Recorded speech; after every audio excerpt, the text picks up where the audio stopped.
সুপ্রিয় দর্শক আসসালামু আলাইকুম। আজকে শেয়ার করব ডোনাট রেসিপি।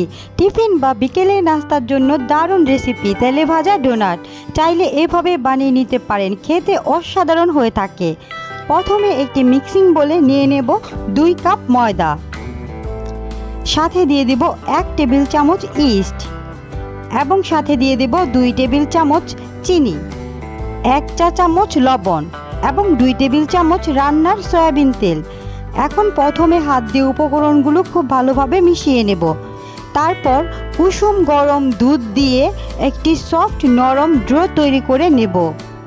এখানে অল্প অল্প পরিমাণ দুধ দিয়ে তারপর ডোটাকে তৈরি করে নেব।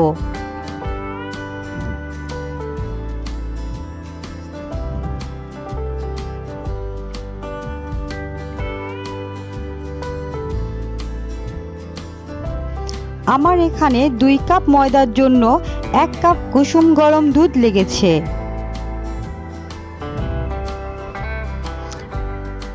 এখন আমি ডোটা তৈরি করে নিয়েছি। উপরে আমি প্রথমে কিছুটা সামান্য রান্নার তেল দিয়ে এখন আমি ঢাকনা দিয়ে ঢেকে রেস্টে রেখে দেব 20 মিনিটের জন্য। দেখুন 20 মিনিট পর ডোটা ফুলে দ্বিগুণ হয়ে গেছে। এখন হালকা একটু চেপে ডোটাকে একটু মথে হাতে নিয়ে নেব। এখন একটি বোর্ডের ওপর রেখে একটি পিৎজা কাটার দিয়ে ডোটাকে কেটে আমি ভাগ করে নেব।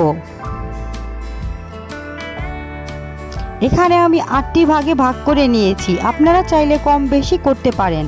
এখন একটি ডো হাতে নিয়ে এভাবে পেঁচিয়ে গোল করে একটি ছোট ডো তৈরি করে নেব। একইভাবে আমি সবগুলো তৈরি করে নেব। এখন একটি ড্রোর মধ্যে আঙুল ঢুকিয়ে এইভাবে গোল করে ঘুরিয়ে আমি ডোনাট তৈরি করে নেব। একইভাবে আমি সবগুলো ডোনাট তৈরি করে নিয়েছি। এখন চলে যাব চুলায়। চুলায় আমি আগে থেকেই তেল গরম করে রেখেছি এবং একে একে 3টি ডোনাট এখানে দিয়ে দেব। 1 থেকে 2 মিনিট পর ডোনাটগুলো উল্টে দেব। উল্টে পাল্টে এভাবে আরও 2-1 মিনিট ভেজে নেব। এগুলো ভাজতে বেশি সময় লাগে না, অল্প সময় ডোনাটগুলো ভাজা হয়ে যায়। বাস উল্টে পাল্টে 2 থেকে 3 মিনিট ভাজার পর এরকম বাদামি কালার চলে আসবে। এখন আমার ডোনাটগুলো ভাজা শেষ। একে একে আমি সবগুলো উঠিয়ে নেব। একইভাবে আমি সবগুলো ডোনাট বানিয়ে নিয়েছি। আশা করব প্রতিদিনের মতো আজকের রেসিপিও আপনাদের কাছে ভালো লেগেছে। রেসিপি ভালো লেগে থাকলে চ্যানেলটি সাবস্ক্রাইব করে রাখবেন। আজকে পর্যন্তই, সবাই ভালো থাকবেন। আল্লাহ হাফেজ।